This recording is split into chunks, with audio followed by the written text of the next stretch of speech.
Hello, astronomy class. This is my lecture for the second half or so of Unit 5, which is on stars. So I really wish we were in class having this discussion because the second half of this unit sort of starts to get really metaphysical with nuclear fusion and questions like what is reality. It's a much better discussion to have than just me recording a video, and it might be a little bit rambling just because this is this is going to get kind of meta. So so let's just begin with some historical facts and just some things about science. So let's actually begin with Einstein. So this particular slide has his famous E equals mc squared equation. So Einstein, sort of introduced a whole new branch of science called relativity.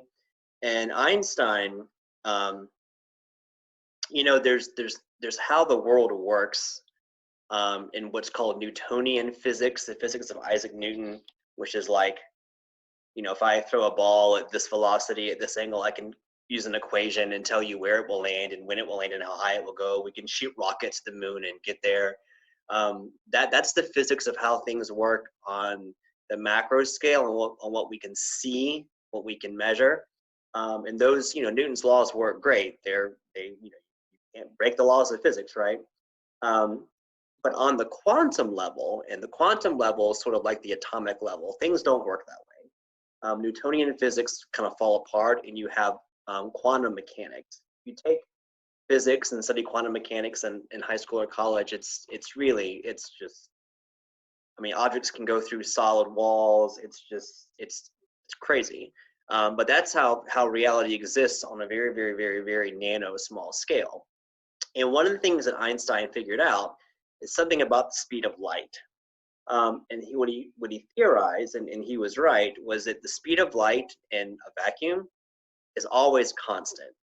And that might sound obvious, but what he was saying, like if you're on the road, say you're driving on the interstate and you're going 50 miles an hour, and a car comes past you going the same direction, going 60 miles an hour, they're going to pass you, right?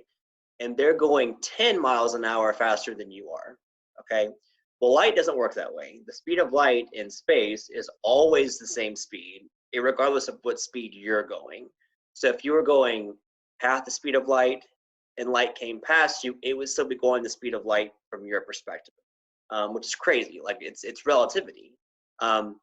Doesn't make sense on a Newtonian scale, but it makes sense on a quantum scale.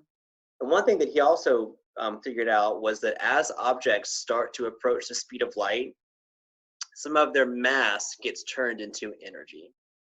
And if you go to the speed of light, basically I don't know if you're pure energy, but a lot of your mass gets turned into energy. And the equation E equals mc squared relates the amount of energy to matter. Capital E stands for energy. The lowercase m stands for the mass. And c is the speed of light, and then you square it. And the speed of light is 3 times 10 to the 8th meters per second squared, or meters per second. You square it in the equation. So that's super fast. And when you square that, I mean, if you square 10 to the 8th, you could have a milligram of matter. If you times it by the speed of light squared, you're going to get lots of energy.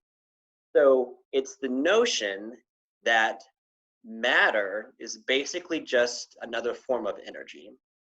And on the quantum scale, there really isn't matter, like that stays matter. Matter and energy are kind of interchangeable. On the Newtonian scale, the only way to turn matter into energy is basically a nuclear reaction. A nuclear reaction, it's a little bit of mass loss as energy. But on the quantum scale, there really isn't matter in our traditional sense. There's energy that can be sort of temporarily stored as matter. And matter and energy are interchangeable. After the Big Bang, there was no matter. Matter forms at some point, I'm not sure the number of years, after the Big Bang, when things start to calm down and energy sort of coalesces into matter. But at the moment of the Big Bang, there's no matter. There's only, there's a singularity, whatever that is. It's really just energy.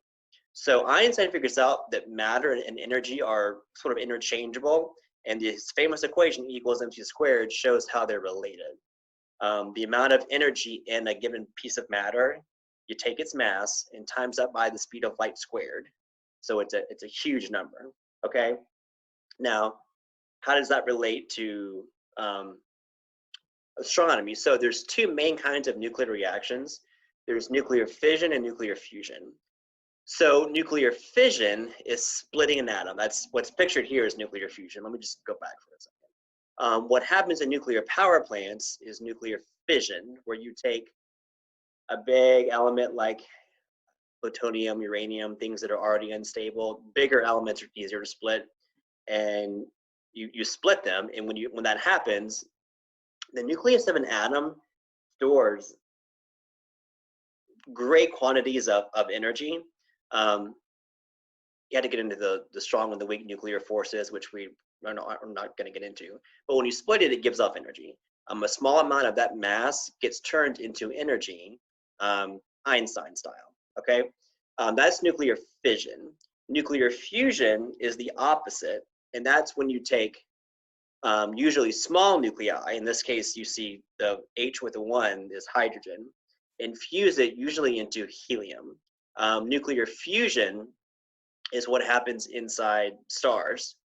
You know, this diagram might not seem intuitive, but a hydrogen is really just a proton and an electron. There's no neutrons in hydrogen usually. So that little H1 just means proton, and two protons are positively charged. They should repel each other, right? To get them to fuse into helium takes incredible temperatures, such that we've reproduced this on the Earth for like fractions of a second, but we haven't done it where it's sustainable, because the temperatures you need to do fusion are so just incredibly high. It usually has to happen inside of a star, where it's already pretty hot. But once those two protons come together, a small amount of energy gets converted, or a small amount of matter gets turned into energy, and that's nuclear fusion. This diagram, don't memorize this diagram. It shows, in this case, the top shows me two protons being fused. You give off this thing called a neutrino. Neutrinos are kind of named ghost particles because they don't really interact with matter that well. You give off positron. Positrons are basically anti-electrons. They're positively charged electrons. That's just going to go away. Don't worry about it. And you end up making a helium, I'm sorry, here you have what's called heavy hydrogen. At the end, you have helium. The long story short, hydrogen in this chain reaction fuses into helium. The protons that are given off here at the end could go back and fuse with earlier protons earlier in the chain reaction. Don't worry about the details of nuclear fusion. Just recognize that you fuse hydrogen into helium. You give off some subatomic particles as byproducts, which you can actually detect. You can detect neutrinos. You can detect gamma radiation, and you end up with helium. Okay. Normal helium has two protons and two neutrons. This is helium-3. There's two protons and only one neutron. This diagram shows a similar one to the one I just showed, just a little bit simplified. So notice hydrogen, H1 is just one proton. You can get what's called heavy hydrogen. If you have a hydrogen with one neutron, that would be an atomic mass of 2. That's called deuterium. It's just hydrogen with a neutron.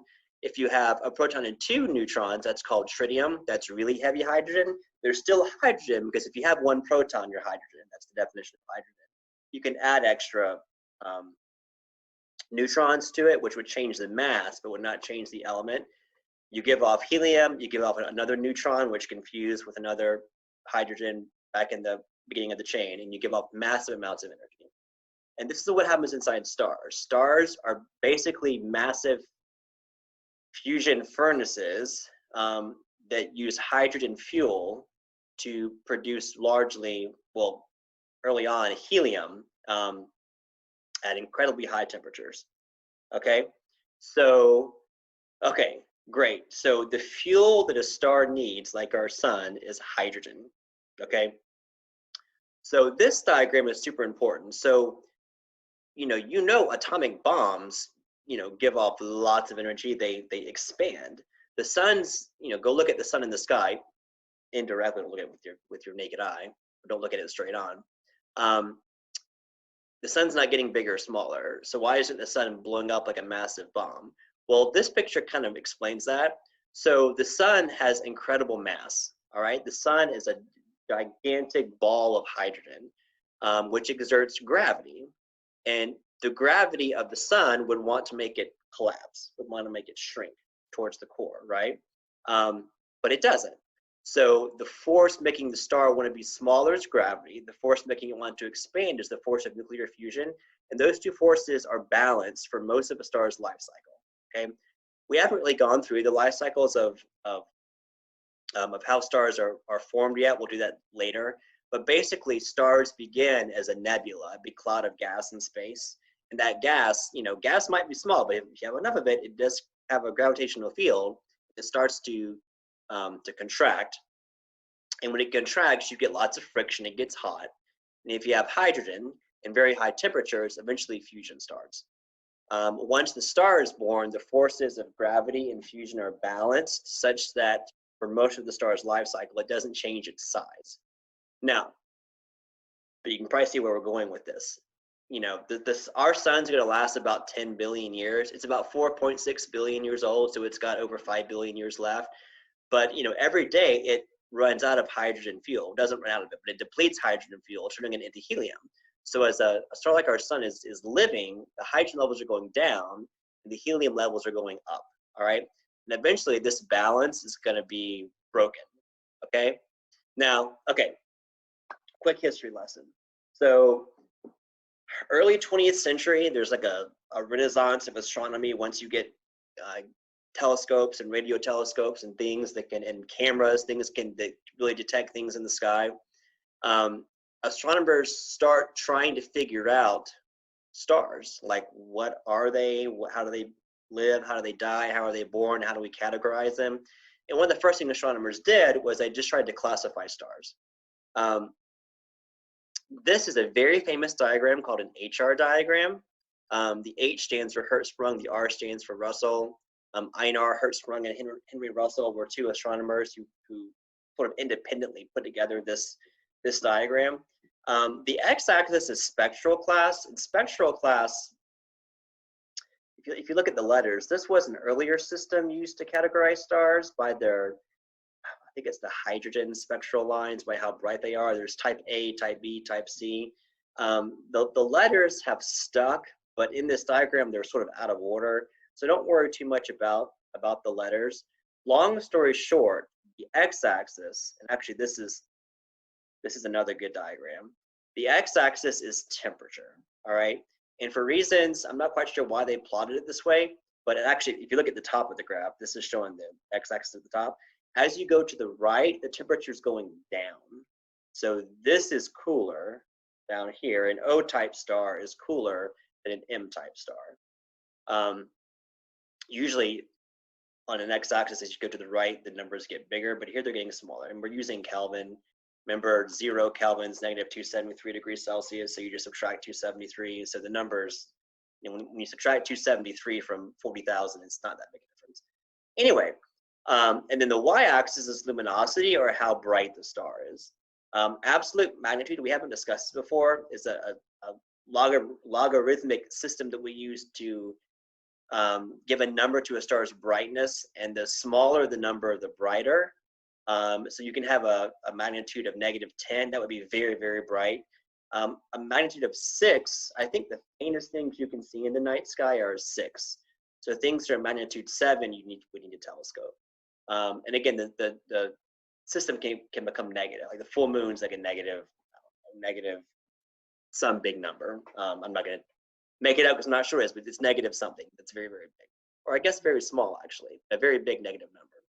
Okay, so what these two guys did is each dot on this plot represents an actual star. And they plotted a star's temperature, which you can get from Bean's law, with its luminosity, okay? And they found that most stars fit this sort of diagonal arc or just line in the middle of the diagram, which they called the main sequence. So if you are a star on the main sequence, what that means is that as stars get hotter, they get brighter. This is kind of intuitive. I mean, maybe it's not, but that kind of makes sense. So main sequence stars that are hotter, which would be this end, are brighter, okay? Main sequence stars that are cooler are dimmer, okay? Now, one thing to be clear about, a given star doesn't move up and down the main sequence, like it's on the main sequence for billions of years. If it goes off the main sequence, it either goes up here or it goes down here. You don't move up and down the main sequence. Our sun, this is another one. Our sun, of course, is a yellow star to our eye. It actually peaks in the green, but we're just going to call it yellow. It's about in the middle of the main sequence. If you look at some stars that you might know, Bellatrix is in Orion. Sirius is right there. I'm looking for other ones that you might be familiar with. Centaur, Alpha Centauri is right there. Vega's right there. They use the term main sequence. Okay, so cool. So you have stars that are not very hot and not very bright, which would be red. Then you have stars that are very bright and very hot, which would be the sort of bluish end. Okay, but then you also had stars. If you were a star in this part of the HR diagram, you would be very, very bright, but not very hot. Okay, so you'd be red, like a red giant. Betelgeuse, which is a star also in Orion, the shoulder. If you're looking at Betelgeuse, it's the left shoulder. It's the one that's clearly red. It's a massive star. You can see it in the night sky. It's kind of reddish orange. Betelgeuse is very, very bright, but it's not very hot, okay? In Betelgeuse, it's a very bright star, but it is incredibly far away. There are way stars closer than Betelgeuse. We see it though, just because it's so bright that it could be, a million light years away. But if you're bright enough, you can see it. A star that's dimmer but closer, you might not be able to see. Most of the stars closest to the sun are actually very, very dim stars that we can't see with the naked eye, just because they're so dim. Most of the stars that we see in the night sky are actually very far away. They're just very, very bright. If you were on this part of the HR diagram, you would be very, very hot. So you'd be bluish white, but you're not very bright. So they're hard to see with the naked eye, and they're called white dwarfs. And what